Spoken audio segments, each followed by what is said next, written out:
Alrighty, guys. So the markets ended up going red. We closed down on the S&P about 0.3%. Same with the Russell. The Nasdaq pretty much broke even, but more, on the red side here as the Dow went down about 0.1%. And the interesting thing was earlier in the day, we were green, especially in the pre-market, and we ended up, again, pretty much coasting down into the close. So we're going to break down the markets in this video, talk stocks. We're going to break down charts, so sit back, relax, take a sip of your coffee, and yes, we got that afternoon coffee today. Funny enough, I didn't have a coffee this morning, but we're rocking with the afternoon coffee. So let's get into the video, guys. If you all find value, hit that like button, subscribe if you want to, and get your 15 stocks from Moomoo, each up to $2,000. Just deposit at least $100, and you could get up to 15 stocks. Use those links down below. And with that being said, let's talk. So again, we were green earlier in the day. You guys can see SPY in the pre-market was actually at about $361, and Triple Q at that same time period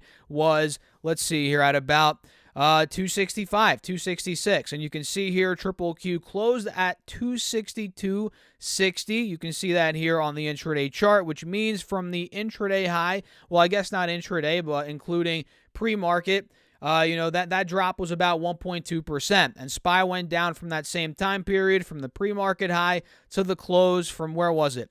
361 to about 356.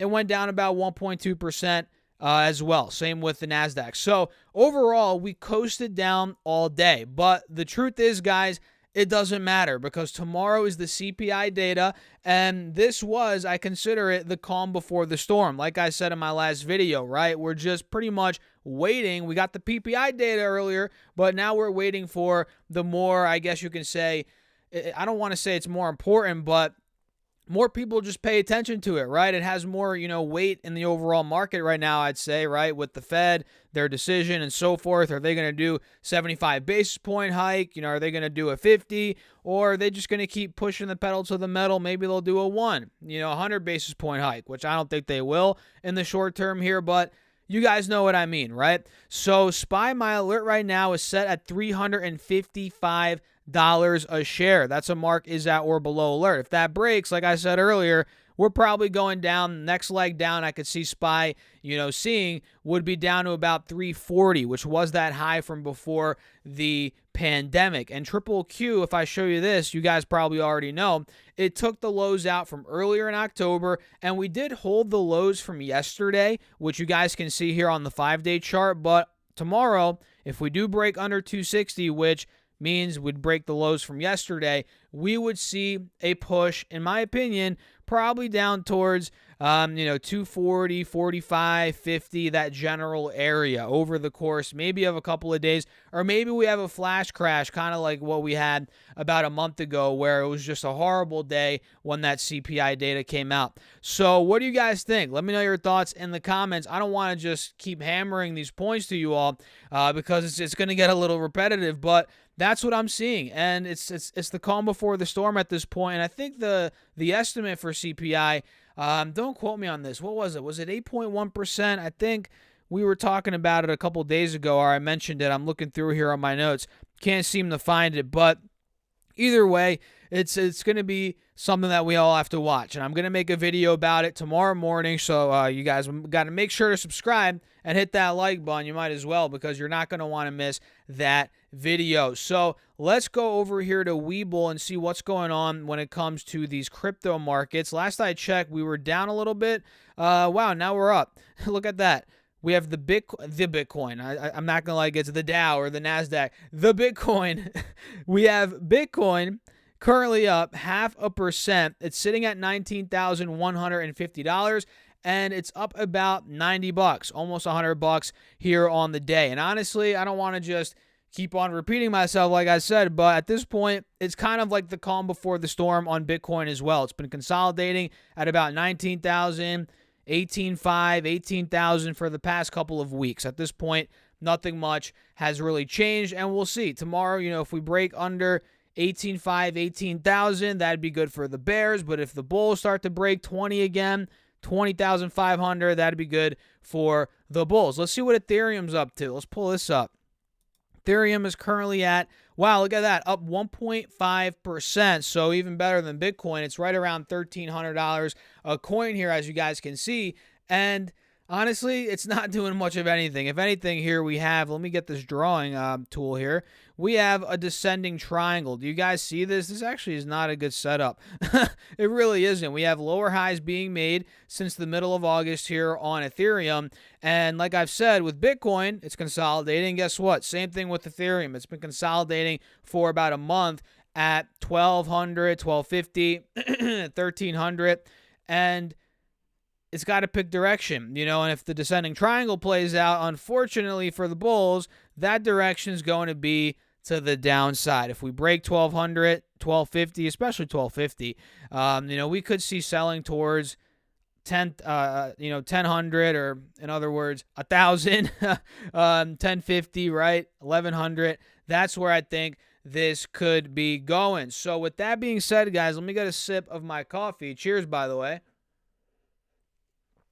And let's transition back over to ThinkOrSwim and see what's going on here with some individual stocks. And by the way, if you guys want 12 free stocks from Webull, this platform right here, use that link down below. Deposit any amount of money, and you could get 12 stocks up to $30,000 combined. And it's rare, but it could be up to $30,000. You get 12 stocks, and it also helps out the channel. I appreciate you guys. As always, use that link down below. And now let's dive back over here to ThinkOrSwim. So the cruise lines, did you guys see the freaking cruise lines today? Holy crap. We had CCL, RCL, NCLH. These ended up going bananas. Let's start off with NCLH because they ended up getting upgraded to a buy. And I'm not sure if you guys recall, but I think last week we got news that these cruise lines are dropping their, what is it, the COVID guidelines or the COVID requirements, the vaccine, or I think testing. I think everything with COVID completely out the window, which, to be honest, is good for business. I mean, that is better for business, I would say. And that's why the stock ripped not only that day, but today as well when it got upgraded to a buy. And if I pull up this 10-day chart, you guys can see this was that day. It was here on NCLH where it went from 1160 to about 1330 in a day. That was a 15% day for the cruise line, this cruise line stock when that COVID news came out.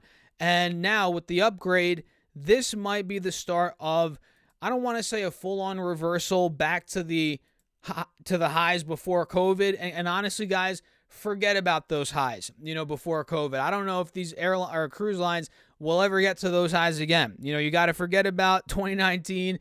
Just put it behind you because the fundamentals kind of have changed a little bit from that point. Airlines too. I mean, a lot of these airlines, are they going to get back to where they were? I mean, I don't even know which ones are near where they were. But, I mean, who knows, right? Especially with these cruise lines. I think the cruise lines are way, way, way more off the highs, pre-COVID highs than the airlines. I don't think NCLH might ever get back to 60. Who knows? But you got to look at where it is today and do a fundamental analysis of what the numbers look like today. Again, forget what happened in 2019. That is gone at this point. We got to look at it the way it is now. And at this point, I mean, if they really start ramping up business again, they just got upgraded to a buy. Hopefully we don't get another epidemic, pandemic. Hopefully not, right? This could probably start pushing to the 20s again. I'm not saying it's going to go to 60. Like I said, that's, forget about that. That's too far gone in my opinion. But, could it go to the teens? For sure. 20s for sure. And that's kind of the way I'm looking at NCLH, in my opinion. It's a little bit more risky. All these are risky, guys, the cruise lines, but that's what I'm thinking. And CCL, I mean, look at where this was before the pandemic, guys. This thing was at $60, $50. I mean, come on. It's what, $7? For it to get back to 50, you got to realize it's got a what, 7x? Maybe not 7x. About 600-700%. So, I don't think that's going to happen anytime soon, but could Carnival Cruise Line go from where it is now, $7, $8, whatever? Could it start pushing 10, 11, 12, the teens again if things start really turning around for these businesses? Absolutely. But then again, the flip side of that is, sure, the COVID guidelines are being dropped. We have the upgrade, which, whatever. Stocks get upgraded and downgraded all the time.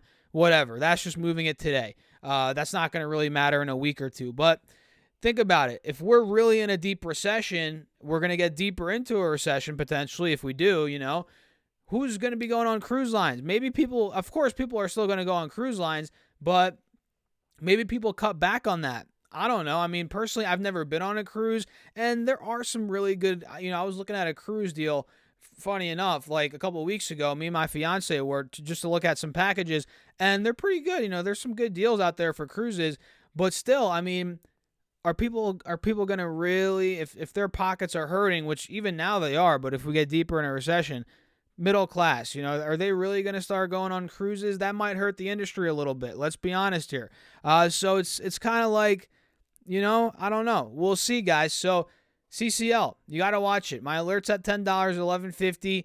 Might as well put another one at $8 here. Mark is at or above. Let's do that together. So yeah, what do you think about these cruise lines? I mean, would you buy these stocks? I think if I were to buy these, which full disclosure, I don't own any cruise lines right now, but let's say I had hypothetically $10,000, right, in my portfolio. I would only, allocate maybe a couple hundred to the cruise lines, if that. I mean, I wouldn't want to have much exposure to it. In other words, maybe 1 or 2 or 3% of the portfolio, if that. I mean, even that might be a lot. Think about it. If you had $1 million, would you want to put $30K in something like a Carnival Cruise Line? It might be worth it. I don't know. But it's just my opinion. It's more of a risk. It's more of a gamble, and I would only put a very small amount into these. Same with RCL, Royal Caribbean. This one, the technicals actually don't look that bad. Unlike CCL, which I just showed you, and NCLH, those technicals don't look that great. But RCL does not look that bad, to be honest. It's double bottoming here, or whatever you want to call it, breaking out of the moving averages. We're now wrestling with the highs from I think last week being about $45, $46. If RCL takes that point out, we take out, we're probably going to be going to 50 from that point, which was the high from the middle of September. And then if that point ends up breaking on RCL, we got some upside towards 57, maybe even higher, in the short term. And this one's, let's see, how far off is this one from the pre-COVID highs? Yeah, $135. I mean, it's at 45 now. So this one might be holding up the best. It's only down 67% right now. Let's see CCL. Let's do a quick little rundown on these guys. It's definitely more than 67%. CCL, get this, is down, oh my God, 91% from all-time highs. Holy crap, that is insane. I mean, if I were to take a gamble on these, to be honest, I'd probably pick CCL, to be honest. And I think I've said that before on the channel. So, and I'm still sticking to that. Let's see. NCLH is down 82%. So RCL is holding up the best out of these cruise lines, guys. I'm not sure if you knew that. If you didn't know that, now you know that. So keep your eyes on these. And mind you, they report earnings coming up very soon here. In the beginning of November, it seems like late October, early November, we got these cruise lines. So let's talk about some other stocks. Valero. Let's pull up Valero Energy here, guys, which went up today 5%, which is why it's on my radar. It was on my radar, and I put it on the notes for this video. And by the way, if you guys want me to cover any stocks, any ticker symbols, drop them in the comments down below. Don't be shy. If you want me to talk about a stock, let me know in the comments down below, and I will include it in these videos, guys. So Valero Energy, 5% green day, inverse head and shoulders on the 4-hour chart. You see that, left shoulder head, right shoulder. Today's 5% move got us over these moving averages. Now, we're probably going to start going to test that high from earlier this week, was it? Or late last week, whatever. It was right about $119, $120. And if that point breaks, we're going to get this right shoulder completing, and honestly, a full-on breakout. And to be honest, we're already breaking out, but from there, it could really start to extend to the point where we're probably going to test, again, 125. Then if 125 were to break, now we're talking about we're in territory that we haven't been at, since June, July here for Valero Energy. So I like this setup a lot. Again, inverse head and shoulders. We have these earnings coming up on the 25th, so about 2 weeks away from today, guys. So we're going to be talking about that in 2 weeks away from today, roughly. And it's looking good. Another one is Oxy. Let's pull it up. Oxy's setting up nicely. If I show you all this chart, same thing as kind of we're seeing on Valero. This one has inverse head and shoulders, right? We held right around $63 earlier today. Seems like yesterday as well. We got buyers around there, a double bottom it seems like, which is good. We closed at $65, and you can see here the double bottom even better on the 5-day chart if I zoom in a little bit. And if I go back to the 4-hour and zoom in here, $70, roughly 72. That is a resistance, but guys, we're at $65. We can still catch a nice little move here. If Oxy breaks out of, I'd say about 66-ish, which is right by that 180 SMA. So if we do take that point out, 66 to about 71, 72-ish, that'd be about an 8-9% window right there, 10%. Then if 72 breaks, that's where we could get an even bigger move. The right shoulder could have, it could gain momentum towards 77. And I believe Warren Buffett, he owns Occidental Petroleum, guys, and we'll leave it at that. I'm not saying just to buy it because Warren Buffett is buying it, but it's a good sign, to say the least, that he owns the stock. And I think, again, last report that I saw at least, he was buying it. And the chart looks really good, so you guys got to watch it. I mean, if this chart looked like crap and Warren Buffett was buying it, I wouldn't be looking at it, right? But the fact that he's buying it, energy fundamentals are starting to look pretty bullish right now in the short term at least.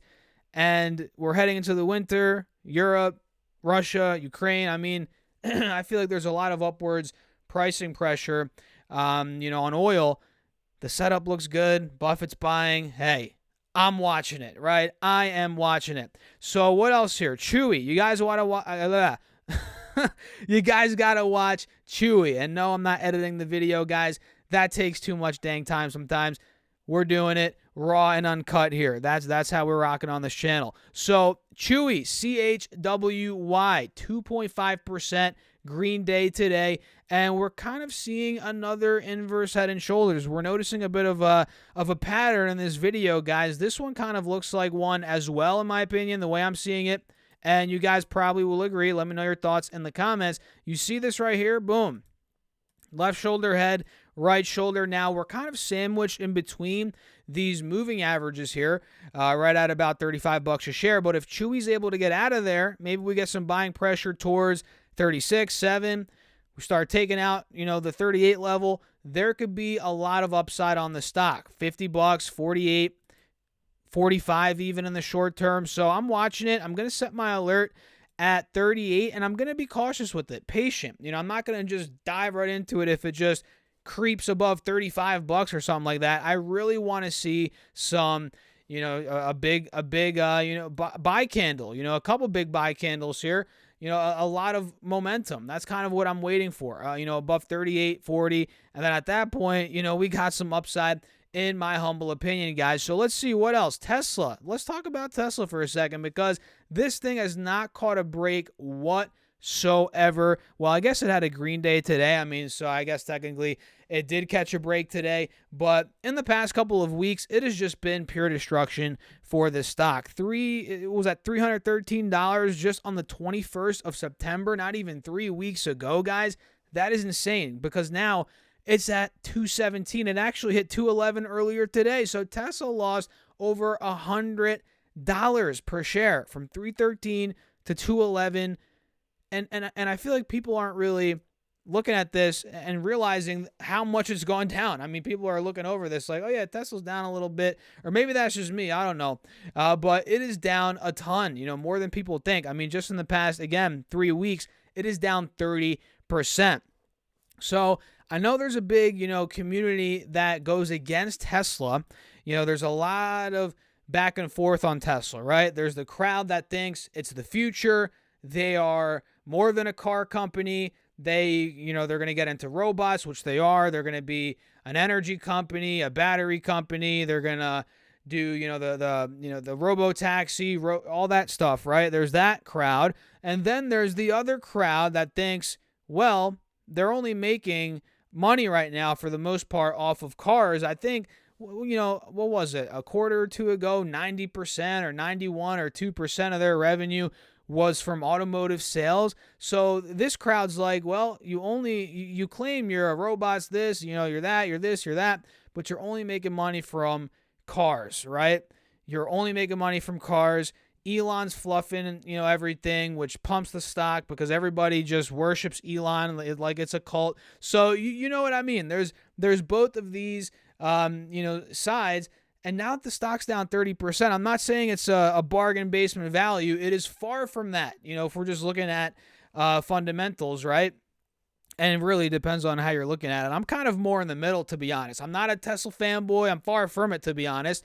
And I'm not somebody that's a complete hater of Tesla. I'm kind of more in the middle. So I'm looking at it from that perspective. And what I'm trying to get at is I might make a video about this and talk about Tesla now that it's down 30%. And we might have to look under the hood here. Look at some numbers. Does this look like, well, it's for sure a more attractive buy than it was a couple weeks ago, but is it a good buy, looking long term? That's kind of what I'm trying to get at here now that it's down a bunch. And I kind of want to just talk a little bit more about what I think of Tesla overall, kind of where I stand. And if you want me to make that video, let me know in the comments. And I'd love to know where you stand. Are you in the camp that you think Tesla's just a car company, they're overvalued, they're not going to do anything else? Or do you think, hey, Elon's God, this thing's going to the moon and I'm buying it no matter if it's, a $5 trillion company today or 20 trillion. I don't care what value it is. What side are you guys on? Let me know in the comments. And with that being said, how long are we in here? 21 minutes? We might be able to wrap the video up now. On that note, that's a good spot to wrap the video. So if you enjoyed it, hit the like button. Feel free to subscribe. Check out my Patreon if you guys want all my moves, buys, call outs, sells, everything I'm doing, morning videos, exclusive content. That's on Patreon, link down below. And make sure to get your 15 stocks from Moomoo with a $100 deposit and your 12 stocks from Webull with any amount deposited. All of those are linked down below. And with that being said, cheers, guys. I will catch you in the next video. Peace out.